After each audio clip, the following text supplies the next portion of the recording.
Hey folks, we're back. We're going to talk about section 5.3 some more, so all about exponential functions, and away we go.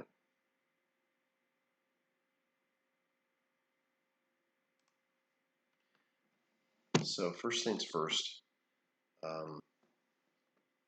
last time we did talk about what an exponential function is, and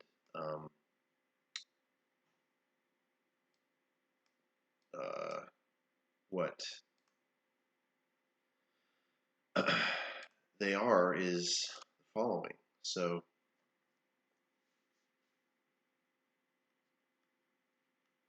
call that an exponential function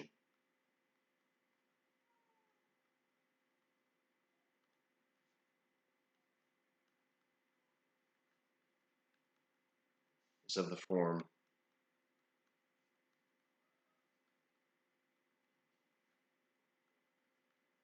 f of x equals c times a to x, where c is any number, right, called the coefficient. It's also the y-intercept, right? So why is the y-intercept? Well, because of this first property of exponents. So from pre-algebra, property of exponents, first property, it's not a 0 times 1, it just means that any base raised to the 0 power is equal to 1, right? Of course, the base needs to be greater than 0, right? So the base is a positive number not equal to 1. If it were equal to 1, 1 at any power is equal to 1. That's not really an exponential function. It's a linear function, right? More properties of exponents, right? So we've got, if you multiply like bases, right, exponentials with like base, you add the powers, okay? Then if you raise a power to another power, let's multiply the powers. A base to a negative power is just like taking the reciprocal, okay? Or, you know, if you do a to the negative 1, that's the reciprocal of a. So a to the negative 2 is 1 over a raised to the 2 u power. Okay? So we also last time talked about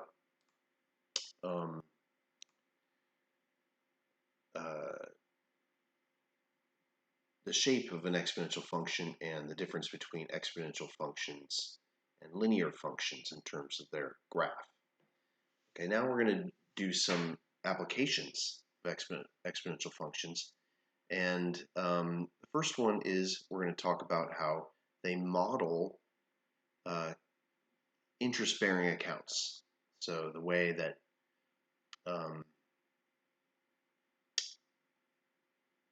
any account that accrues interest, an interest rate, will follow this function here called compound interest formula if the interest rate is compounded n times per year. So the question is sort of, why is this true? So what is this saying? This is saying, so why is the question? Well, here we're saying the principal amount is the first initial investment. So let's investigate what's happening after one compounding period.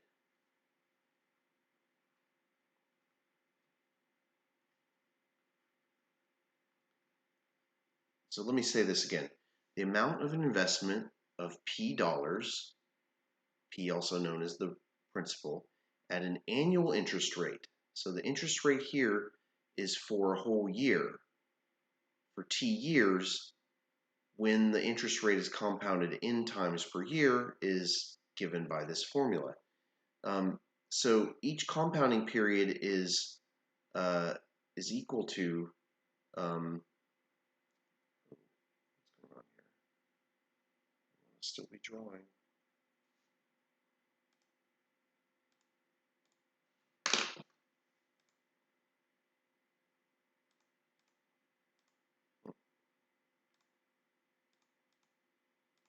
Okay, I haven't used OneNote before. All right, so each compounding period lasts 1 over n years, right? Because you take the 1 year and you divide it by n. That's each compounding period. So after one compounding period, we calculate the interest. So that means that the amount after that amount of time is a of one compounding period, which would be, so the principal amount is how much we get at the beginning, plus then the interest over that amount of time. Okay, but that's just P plus P times R over N, right? R over N is the amount of interest you accrue in 1 over N years, okay? So if you look, if we factor out the P, this becomes P times 1 plus R over N to the 1 power. Oh, you can't really see that, can you? Can't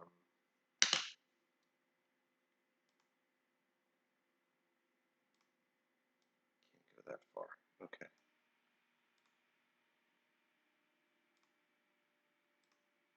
So this is equal to P times 1 plus R over N, right? So what happens after 2 compounding periods?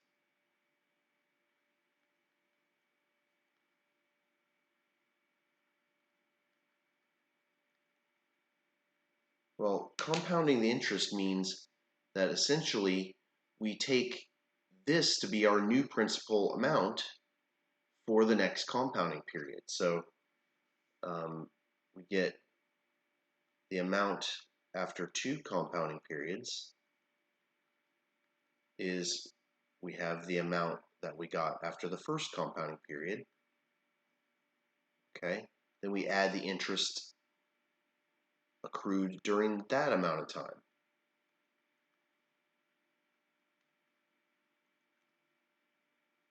So the interest on that amount, that is 1 plus P over N times P, that's how much was in there, plus then that amount times R over N again. That's the amount of interest rate for that time period. And we factor out now, that's a common factor, right? So before the P was the common factor, we factored it out. Now let's factor this whole thing out. And you see we get another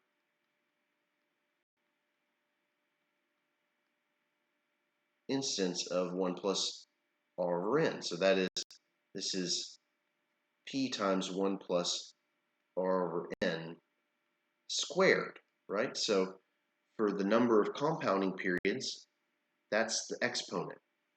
Look up here. NT, that's the number of compounding periods in T years, if you compound N times per year. Okay, so let's do some example. Well, let me just say. So let me go dot, dot, dot. After NT compounding periods,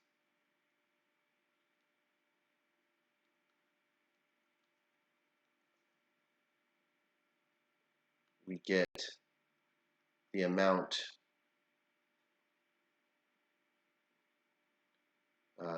then say this, the amount is P times 1 plus R over N to the NT, as we see in the formula. Okay, so a lot of the problems you're going to see are going to be plug and chug on these.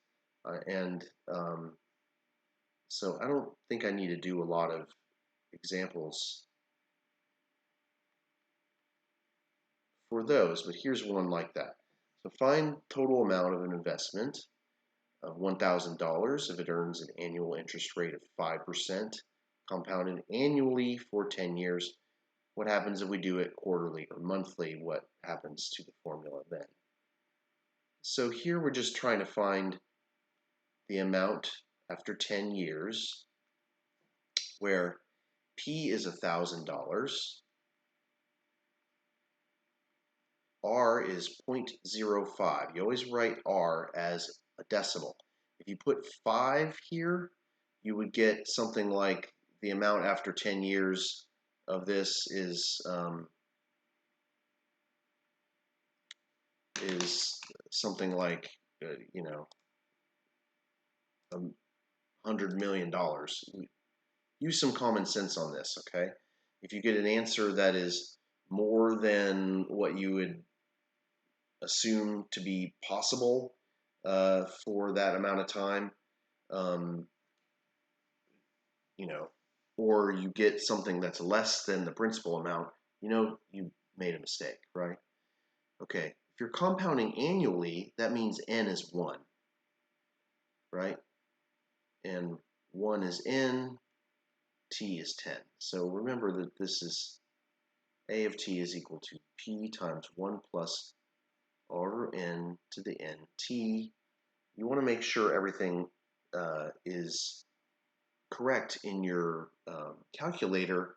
So the most common mistake here that students make that get something wrong is they don't put the interest rate, they don't write the interest rate as a decimal correctly. Oh, stop that.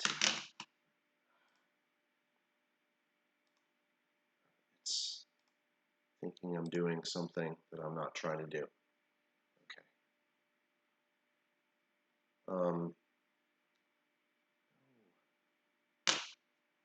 Stop that, please.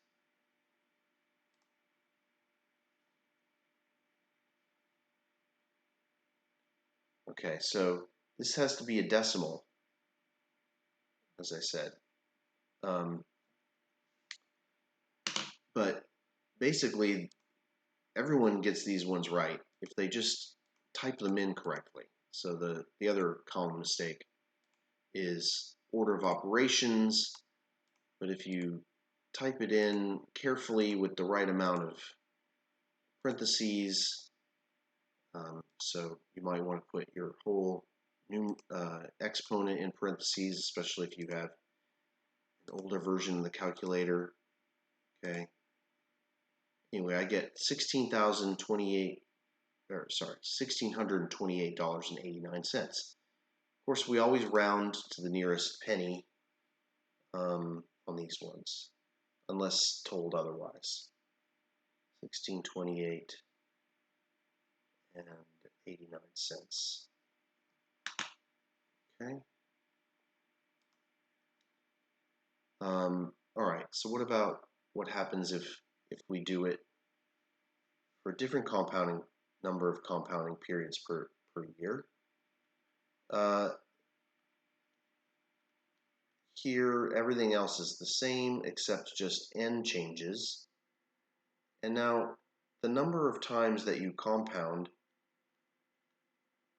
will, if you change that number n and make it bigger, the amounts do get bigger, okay? But they're not infinite, okay? Changing the number of compounding periods doesn't change your final amount by a extremely significant amount. So if we do it quarterly, we would get this much. So we go from 28 bucks to 43 bucks. Not bad. So we do get more if we compound every quarter. that is n equals 4, so 4 times per year. All right. But if we do it, say, monthly,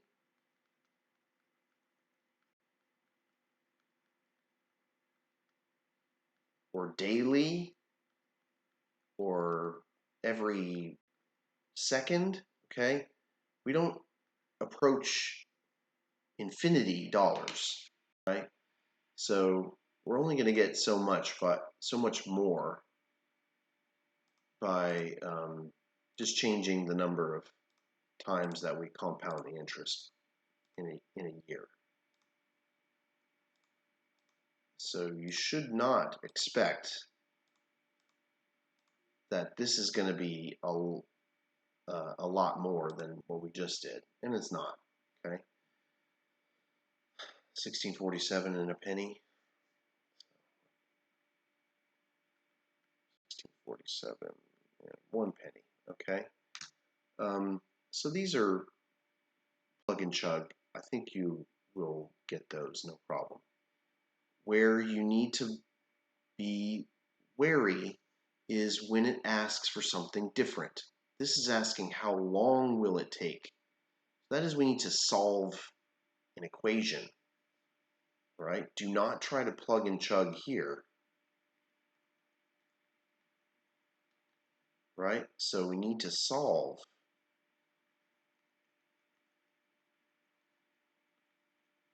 for t, right? So this says an investment of $200 accrues an annual interest rate of 3.5% compounded daily. How long will it take for the investment to triple? Now, it actually, this $200 is superfluous. So notice that the end amount is going to be whatever the principal was times 3. So long as the principal amount is not 0, then it doesn't matter what the principal amount is. The amount of time it takes for the principal to go to 3 times what the principal is will be the same no matter what. If P is $1 million or $200, the amount of time will stay the same. Now here I'm not going to worry about leap years. Okay, I don't know what the answer is, right? But look what happens here. So long as P is not 0, then dividing by P, I see those cancel out. And so I'm really just solving the equation 3 equals that, right? And to solve, you need to either use logarithms, which we don't know about yet, or graph both sides. Okay, so one way to do this, we graph the left-hand side of the equation, which is 3, and graph the right-hand side of the equation. Notice that 3.5% is 0.035. And we round, or we take it to the 365 t, or x. All right, now I don't know what the answer is supposed to be, but I do know the y value is going to be 3, so this is probably not a good viewing window. Let's try the standard window and see what happens. So there's y equals 3. There's our amount getting ever so large, getting larger, but pretty slowly. So let's go to, I don't know, maybe it takes hopefully less than 50 years. Okay, there we go. And we do second, trace, and find the intersection. 5. Enter, enter, enter. So about 31.4 years.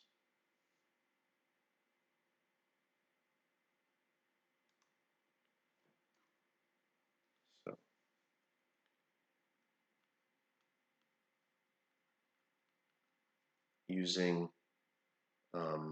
y equals graph both sides of the equation. Then we do second trace 5, and it tells me that the answer is about 31.4 years. The answer.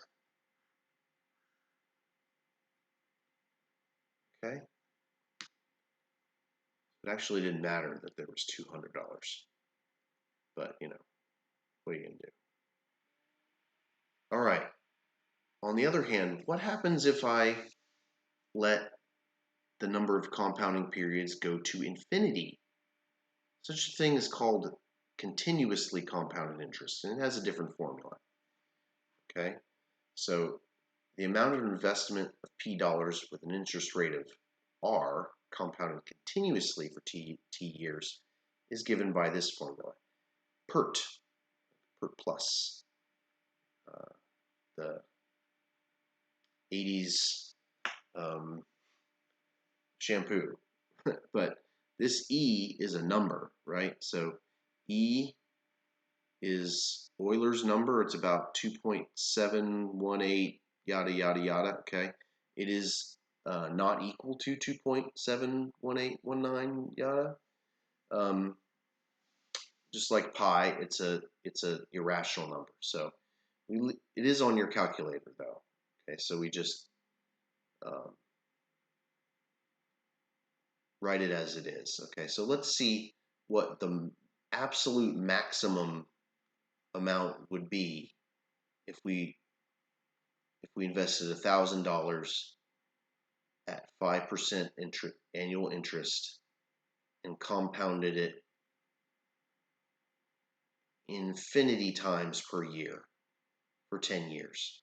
This would be the absolute maximum, right? This would be investment of $1,000, interest rate of 5%, compounded continuously for 10 years.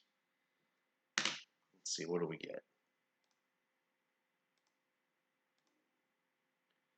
So doing it every month got 1647. So let's see if we can do a lot better. So we do second, the ln button, that's e to the power of 0.05 times 10. And of course, if you have the older operating system, you may need to put parentheses around that exponent. So we get an extra buck and 3/4 by compounding infinity times versus 12 times. Okay, so we get about 1648 and 72 cents. Okay,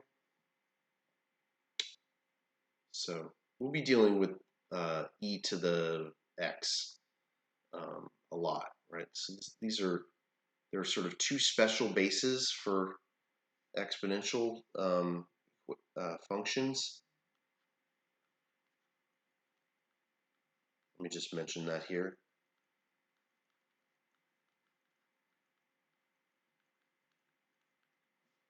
Okay, one of them is base 10. Okay, so f of x is 10 to the x is called the common exponential. Yeah, we don't really call it that, but later on when we're dealing with logarithms, the base 10 would be the common logarithm. Another one is base e. That one is the natural exponential, or if we write it in logarithmic terms, the natural log. And another thing is these bases are the bases that are you can evaluate on your calculator very easily, right? They are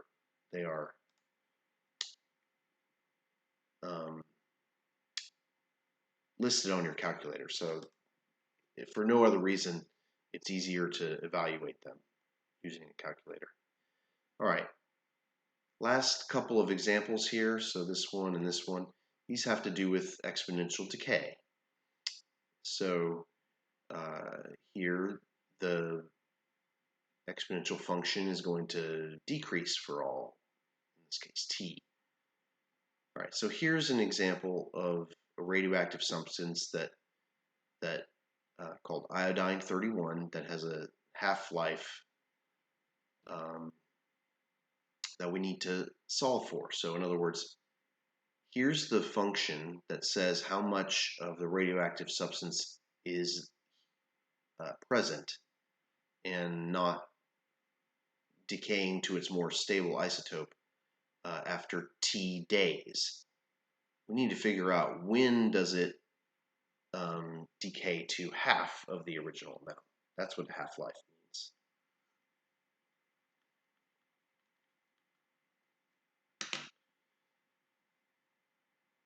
So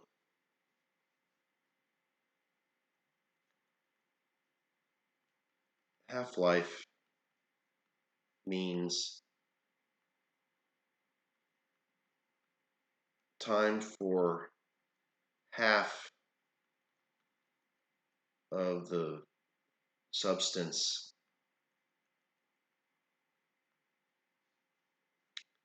to decay.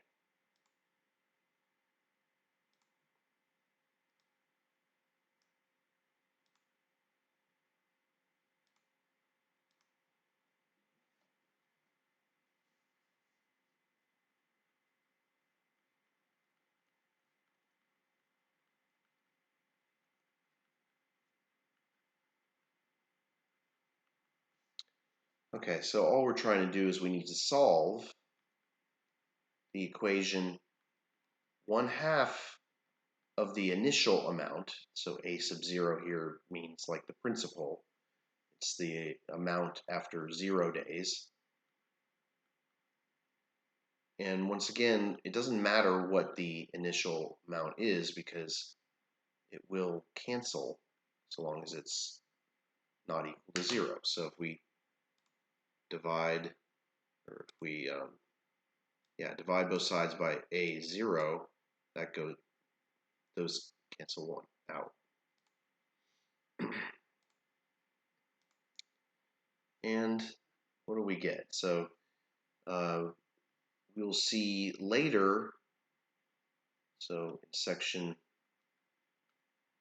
5.4, right, the exact answer is t is, so the natural logarithm is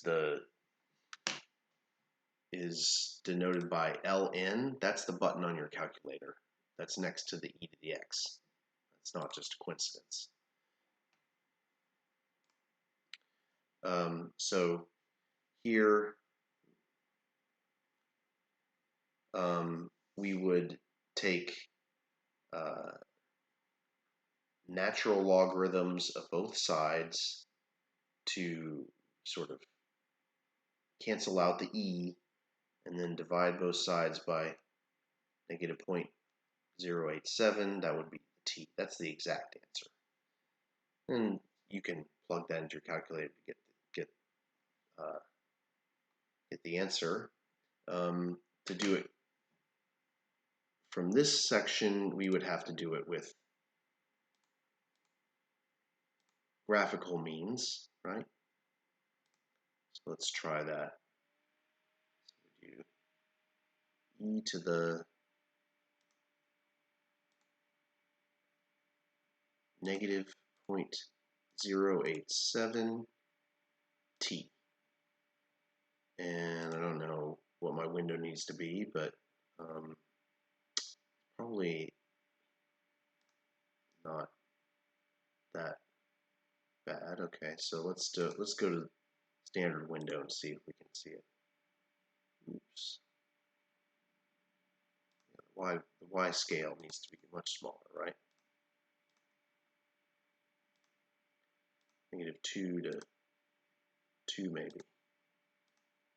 There we go, there's 1/2, and there's where it crosses. Second trace intersects, and so long as you only have 2 things in there and the solution, or 2 functions, and the solution is within the boundaries of the viewing window, you can get the answer this way. So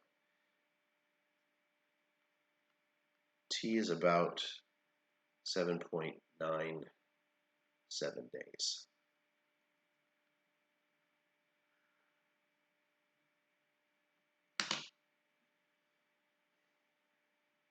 All right, last but not least, we can also use exponential functions to do something called carbon dating, and it's similar to what we just did, except now we have a known half-life of a substance. So when an organism dies, it has while an organism is alive, it has a constant ratio of carbon-14 and carbon-12. Carbon-12 is the more stable isotope of carbon.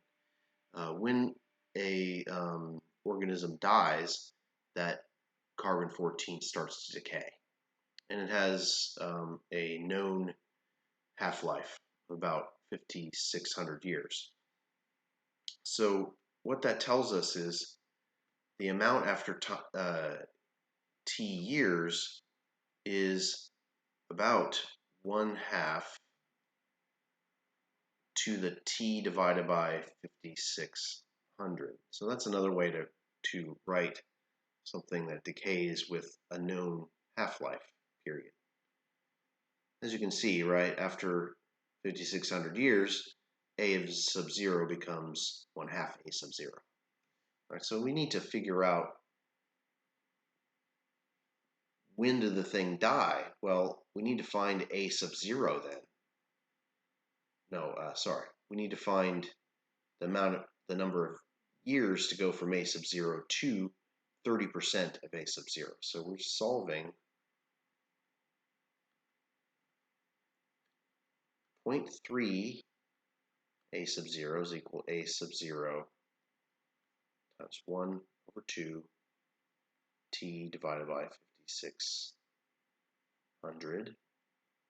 And of course, just like always, right, we can cancel that off, provided that it's not 0, okay? And then solve for t. Now, in section 5.4, you will see that the solution, the exact answer is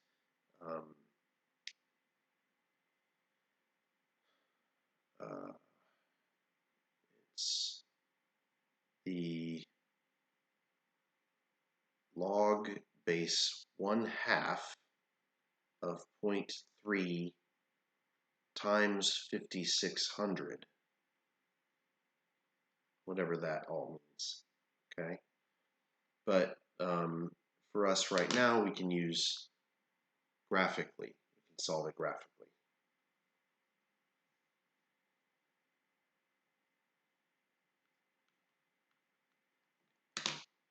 And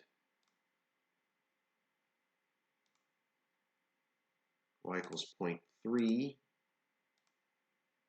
and then 1/2 raised to the power of x divided by 5,600, and then delete the rest of it, okay? Now my viewing window needs to really change here, because it's going to be more than 5,600, right? So let's go from 0 to 10,000. So after 2 compounding periods, 2 half-lives, it'll be down to 0.25 A0. It's a little bit more than that. Maybe we should go to, I don't know, 15,000, just to make certain we get the answer.